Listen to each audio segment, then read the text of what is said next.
Good morning, everybody. So, I welcome you all to this session of Process Flow presented by me and Utpal. So, the agenda that will be covered in today's presentation is first, we will introduce you to a new feature in APPSeCONNECT, that is Process Flow, and then we will cover why this process flow came into being, why is it important, and what are the benefits that you will get if you start using process flow in APPSeCONNECT. Now, what is a process flow?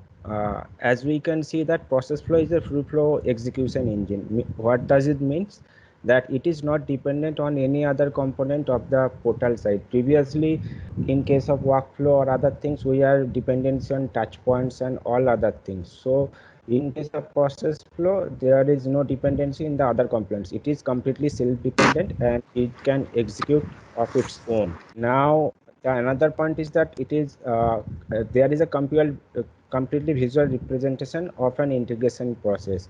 Means from the process flow designer window, user can find the what is the process flow meant for. Means what is the business logic is solving using this process flow. So he can clearly understand and also perform action according to that. Now another main in point or introduction is that one-stop solution for creating and deployment. So previously for execution of any integration, we have to traverse many pages in portal side and also sometimes go to the environment section. Now everything is in one place. So from one page, user can design a process flow. He or she can deploy the process flow and also manually execute the process flow. So that is another introduction, and we have tried to make the UI as compact as possible. And another is that after execution is of a process flow, user want to see the summary of the process flow. For that summary, we need a section. Previously, we have snapshots, so we move the snapshot section in a different page. So from that page, user can uh, access the summary of all the process flow he have designed and deployed for his organization.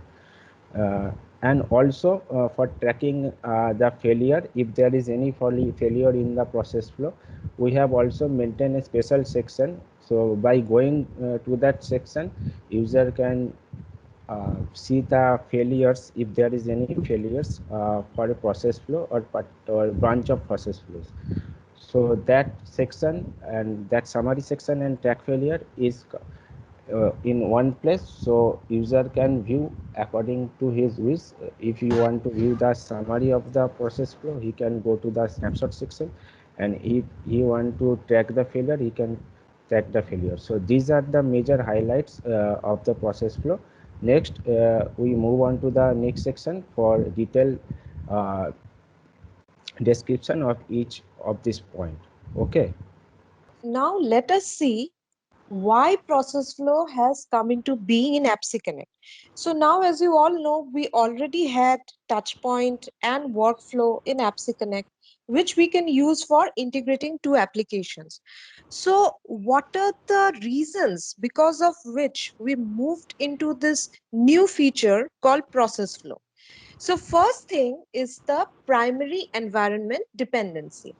Now, all of you who are using AppSeConnect day in and day out know that there is a section of environment in AppSeConnect where you have to select the environment as primary, and based on the primary environment, the workflows will be executed. So that means at any point of time, you can either have an OP agent as a primary or a cloud agent as a primary. Also, you cannot have two OP agents primary at the same time. In process flow, this is a very powerful feature that there is no primary environment dependency. You can have as many environments and run the process flows in any environment that you want.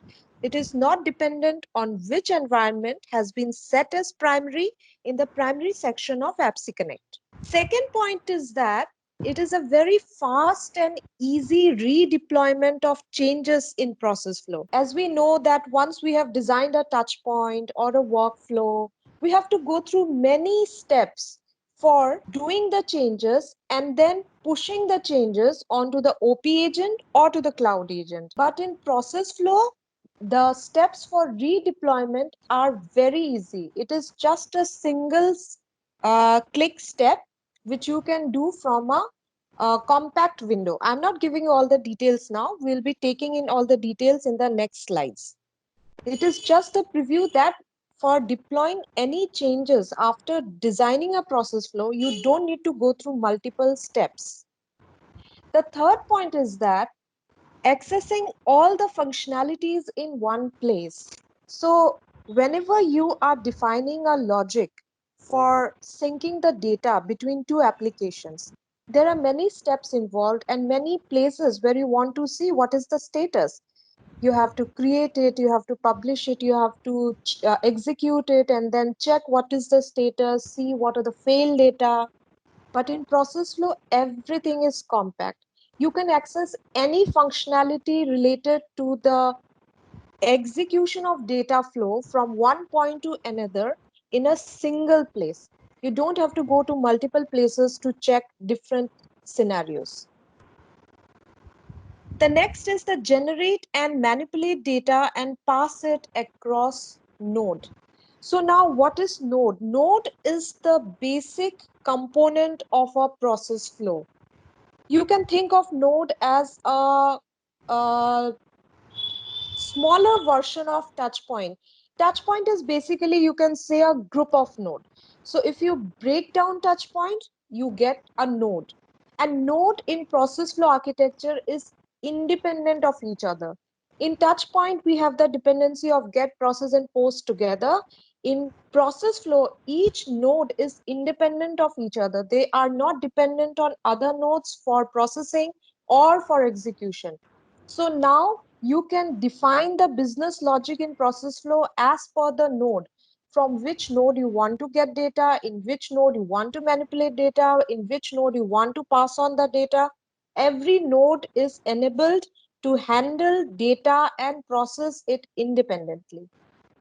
The nodes are also totally decoupled. That is, they are independent of each other. They just get the data and they pass it on to the next node in the process flow as designed by the user. For example, you can just have a get data node and then fire an email by attaching the output of the get node to another node. You don't need to go for using process node and post node, which were mandatory while using touchpoint. Track every execution using data snapshot. So snapshots is something that we are all aware of as of now, as we know that when we are executing a workflow, snapshot is the place where we go to see the detailed execution of the workflow. But in process flow, the snapshot has also been revamped. The UI has been opened up, and the every node that are used in the process flow, the log which is generated during execution of the nodes, all the transaction files, every minute details which you will need for looking at the status of the data sync and for analyzing or any debugging that you need to be done. Everything has been opened up and it is provided in a very detailed view. Now, what are the advantages for which user will be using the process flow? First of all, improve and intuitive UI. So our UI design team follow different iPaaS platform, and uh, according to industry standard, we have designed a new UI for the process flow. It will be much more simpler and also self-informative. So when we are showing you the demo of the process flow UI, you can understand the how simple it is. Okay, now because of the compact UI, the time for the deployment, creation, and execution of the process flow will be very much less. We have identified that from the general touch point or workflow execution case, it will be 30% lesser. So that much time user will be saved when he or she will be using a process flow. And previously we user cannot see that what are the apps available in his or her subscription plan. So based on the connector, he is bound to use specific set of touch points or workflow. Now all the apps which are available for the user plan is available on the process flow toolbar section. So user can choose multiple apps or apps according to his wishes and design a process flow based on those apps. Another important enhancement is the very informative node highlighter section. Previously we have a node highlighter section to visualize the execution of the process flow node by node, but their node are tightly coupled. Now here, as Devashi said, that here every node is decoupled. So during the execution of the process flow, user can view the detailed execution flow of every nodes, and if there is any uh, failure in any node, user can see a red highlighter on that particular node. From that he can understand that there is a failure in the process flow, and in that particular node that failure of the hasn't. Apart from that, in the node highlighter section we have also a tracking section. When a user manually click on the execute button of the process flow, that tracking option will be open automatically, and there the execution status of the process flow will be written in the text format. It is like a real-time execution status, and also if there is any error happened during the execution, that detail log will be written in the tracker section. From that user can have a clear understanding where uh, is the problem in the process flow during execution, and he can quickly debug that problem by seeing that execution status. Till now, we have told you about the benefits of a process flow, what is a process flow, and what are the advantages that you get by using process flow. But now we are going to tell you how easy it is actually to use a process flow. There are only four simple steps for using process flow. You have to design, you have to deploy, you execute, and you manage everything from one single place. So let us now first see what is that you have to do when you are in the design phase. So in design process flow, there are only two things that needs to be done. First, you have to identify the integration points and define the data flow. What it means is that you decide which are the applications you want to integrate. There can be more than one applications within the same process flow, and more than one logic can be defined within the same process flow. You don't need to design multiple process flows for every single action. We will come into that at a later slide, but in the first point, now I can only tell you that during the design process flow you just decide which apps you want to use, and how is it that you want the data to flow from one application to another. Do you want to manipulate the data in between, or you want to just fire an email, or you want to just get the data and store it somewhere? You define what is the logic that you want, and then just drag and drop the nodes to design the process flow. The second is map the data for transformation. So as we know, there is a difference in the schema structure between the source and the application. So transformation is a step which you have to do here also. So transformation window, however, has been revamped. The UI has been opened up. It is very easy for you to see within the transformation window which is the source app, which is the destination app, which source schema, which destination schema you are using, which actions are being used for mapping. That has been presented in a much more UI friendly way. So it is much easier to do the mapping within the process flow transformation section. Now the most important part of deploying a process flow. Without deploying a process flow, as we know that we cannot execute anything. So now deployment process is made simpler. It is a wizard-based deployment process, and which is self-explanatory. So user will not miss any step because it is wizard-based. So in the wizard-based deployment process, first for deploying a process flow, we have to select our environment. we all know that environment can be two types. One is hosted environment, which is our cloud agent, and another is on-premises environment. In case of on-premises agent, there is no dependence on the primary agent. All the agent which are installed for that organization will be listed in a drop down, and based on the user preference, user can select a environment, and, then move on to the next step.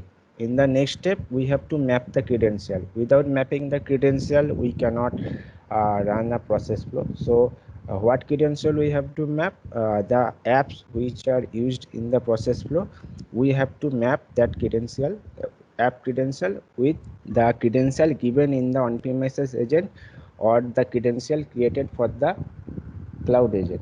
For on-premises agent, we have to go to the agent for creating the credential there, and that credential will be auto-populated in the portal section. This is the one time we have to log into the agent. Otherwise, we don't have to log into the agent for executing or creating or deploying process flow any other time. This is the only one time we have to go to the on-premises agent. Then after creating mapping the app credential, as we know that in many touch point we have required many types of lookup mapping or value mapping. So we have introduced the lookup mapping section during the deployment. According to the user configuration, user can do the lookup mapping in the deployment wizard, and also we have a suggestion there, so that user can easily uh, see what are the lookup he needs to be done, and based on that he can easily do the lookup.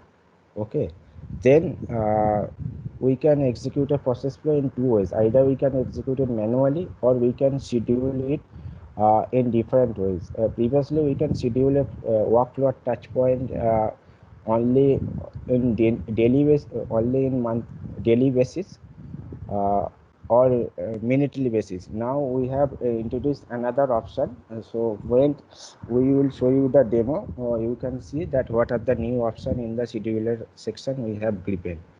And also we have given the auto retire option in the scheduler section. So if there is any failure data in the process flow on a particular time, our agent, whether it is a OP agent or hosted agent, automatically try to receive the failed data. So that option is also introduced in the process flow section in a more simpler manner. So after deployment the agent, next part is the execution. So in the upcoming slide we will understand what are the steps we need to follow to execute a agent. Okay, then we are moving forward to the next slide. Now we are in the third phase of process flow usage. The first was design, the second was deployment, and now we are in the execute phase. So execution, as we know, can happen in two ways: manual or automatic. Now in manual execution, it can be done from the process flow portal itself. Since we are moving towards centralizing everything from the portal, this is another addition towards that area, that everything can be done from the portal itself. As Utpal has mentioned earlier, OP agent in the OP agent, user needs to log in only once for giving the credentials of the applications that he wants to use, and then it can be reused multiple number of times from the portal. That is only the one time you need to go over there. So once you have done that, everything can be done from the portal. So for manual execution also, you can do it from the portal. You can manually execute and debug each process flow individually. Also, when you are doing the manual execution, it will be within that same page. You don't have to move to multiple pages for viewing the manual execution output. Second is the scheduled execution in background. Now in auto, this is the auto sync of the process flow. So in auto sync, we have actually two options. That is the normal sync operation, which is happening on a day-to-day basis, which has been put on a auto scheduled mode, and also the retry, automatic retry of the failed data, which can also be done by putting it on a schedule. Now, a very powerful feature which has been introduced in process flow is that for each process flow, you can define the schedule for the sync operation and the schedule for the retry operation individually. So each process flow can have its own schedule. You can define the process flow like you can define it, the execution should happen manually and the retry can happen individually. And for some other process flow, you can define both sync and the retry should happen automatically. Or for a third, you can say the sync and the retry both should happen manually. Within the retry section also, in the automatic section also, as mentioned earlier, the UI has many more options which the user can use to control the schedule at which the process flow should sync or retry the failed data. The third is the real-time execution tracking and status for manual execution. So in when a user is executing a process flow in manual mode, only the manual mode execution status will be shown in that window. The autosync status will not be shown. It will be a very clutter-free UI design where only the thing that you want to work on, you can concentrate on that.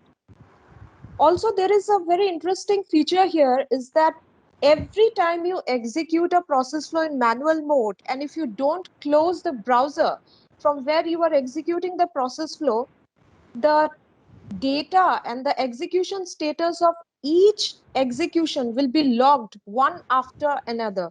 So there is a detailed history which is being created, which you can compare and understand what is the difference every execution is making when you are executing the process flow in manual mode. And once you are sure it is now working as per your choice, you can just put it on the auto mode if you want. The UI is very easy. The execution tracker which opens when you are doing a manual execution, it opens automatically. You don't need to click somewhere to see what is the execution status. So it is a very easy way of executing and accessing the logging and debugging features of that execution in a very simple way. Okay, now apart from designing and executing and deployment, we have a process flow manage section. So we can manage the process flow which are deployed for a particular environment in the environment section, where we can see all the process flow deployed for that particular environment. Okay, so based on the deployed process flow, there is different option, like we can see the activity log snapshot or sync bucket of the process flow. There are different option for each process flow in that section. So for analyzing logs and execution data of the process flow, we have to go to the snapshot section. So previously we have also a snapshot section, so we have taken the idea from there and also enhanced the snapshot section in the process flow section. Okay, so now in the snapshot section of every process flow, we have a snapshot history uh, which will be generated for each execution cycle of the process flow. In the snapshot history, if we click a particular snapshot, then we can see the detailed information of the execution of each node, means what, how much time each node have taken to execute, and what are the logs associated with each node, and if there is any transaction file for each node. These all details we can see in a very informative manner, and uh, we can have a detailed understanding of the execution of a process flow from that summary. Okay, now we all know that seeing the failure data of a process flow is also very important for debugging what goes wrong with the process flow, or what are the data have not synced during the execution of the process flow. For that, we have also maintained a section where we can only see the erroneous data which got some error in the process flow. Previously, all the success data, error data, and skip data are cluttered in one place. Now we have decluttered the only erroneous data, so user have a better understanding of what the error have been happened for the execution of the process flow. and from that error section user can also resync a particular failed data. During resync, we execute the full cycle of the process flow so that the whole process will run again, and for the execution of that process a separate snapshot will be generated which will be not dependent on this snapshot. Okay, that way user can have a history of the both of the execution, so future he can refer that. Now suppose we have deployed a process flow in the testing environment. Now we have to move the process flow into the production environment. Previously we have to define a separate touch point or separate connection for one for production and one for testing environment. Now we can, if we want to move the process flow from testing environment to production environment, we can simply undeploy the process flow from this section and redeploy into the production environment. Similarly, that can be happen for on-premise and hosted environment also. Suppose we have deployed a process flow previously in the on-premise environment. Now after testing we want to move to the hosted environment. Okay, you to simplify by this undeployment feature we can do that. Okay, another option is that environment management. So previously user don't have any option of clearly view which environment are connected for the organization and how many cloud agents on-premises agent are there and how many cloud agent are there in his organization, whether the cloud agent is connected or not, and what is the health of a particular on-premises agent. These options are not there. Now in the environment management section we have given this option. So when we will see the environment page, we will see that there are lots of options to understand the status of a particular agent.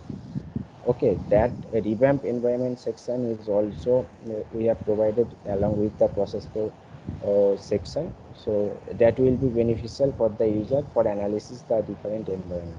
Okay, next we are moving to the next slide for understanding what are the difference between the previous component and the process flow component. This is a very important slide to understand why process flow, as I said earlier, came into being. So, this is where we are going to cover the detailed steps.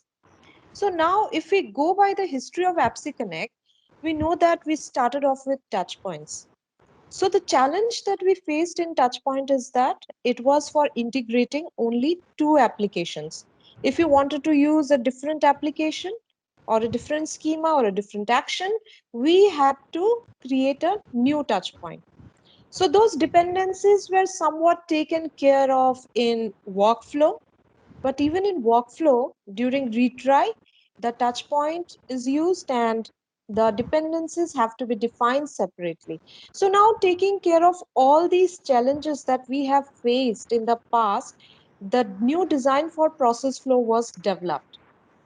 So I will take you through the steps one by one that what are the benefits that we can expect when we are using process flow as compared to when we are using touch point or workflow. The first point is completely decoupled, no dependency on touch point.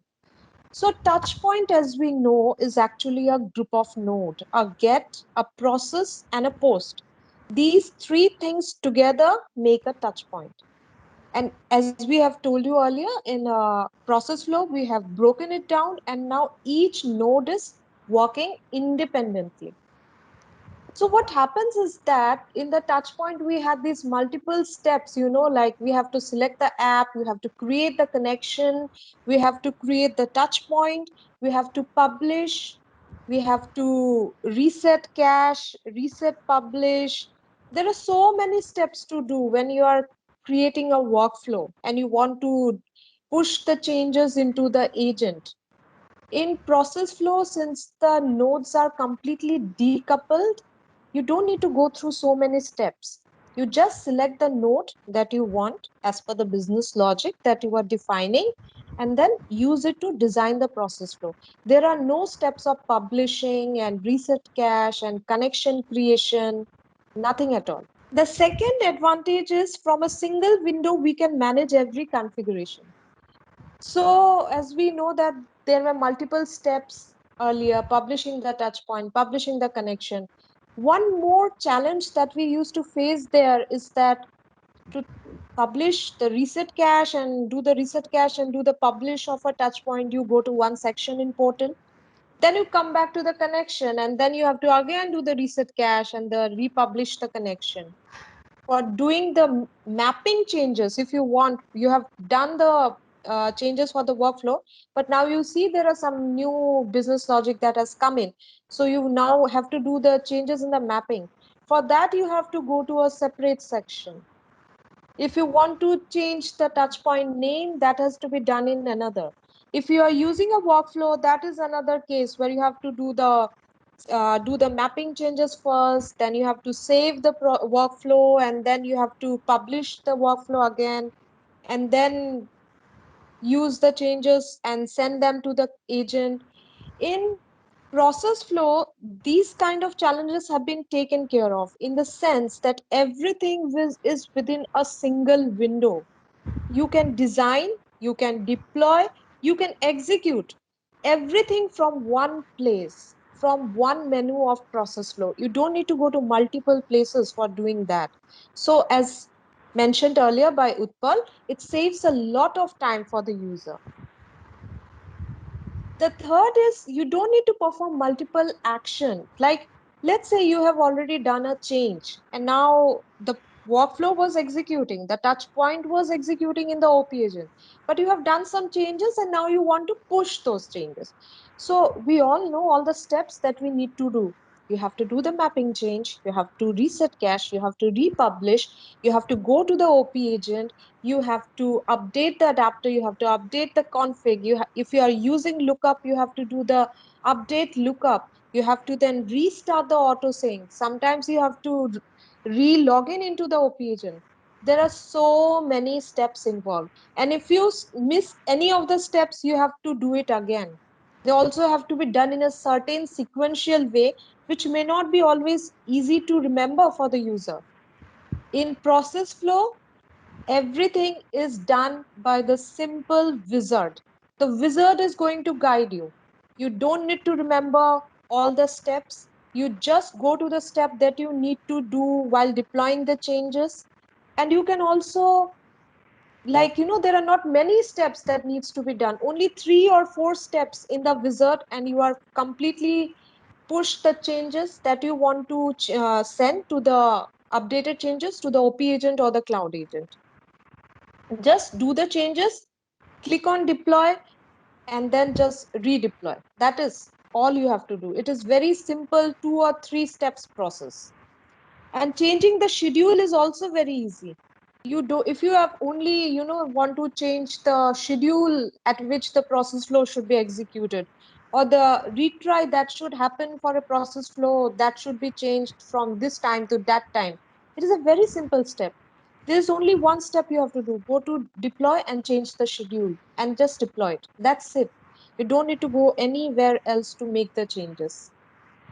The third is no need to define dependencies separately. So as we know, when we were using Touchpoint, we had to do this dependencies. Like, this is the pre-task, this is the post-task. We have to define the post acknowledgement task. And as per the dependencies that we define, the touch points or the workflow is getting executed. These things don't need to be done in process flow. You will design the process flow as per your need, and the process flow will be executed as per the design that you have created. It is not dependent on the dependencies.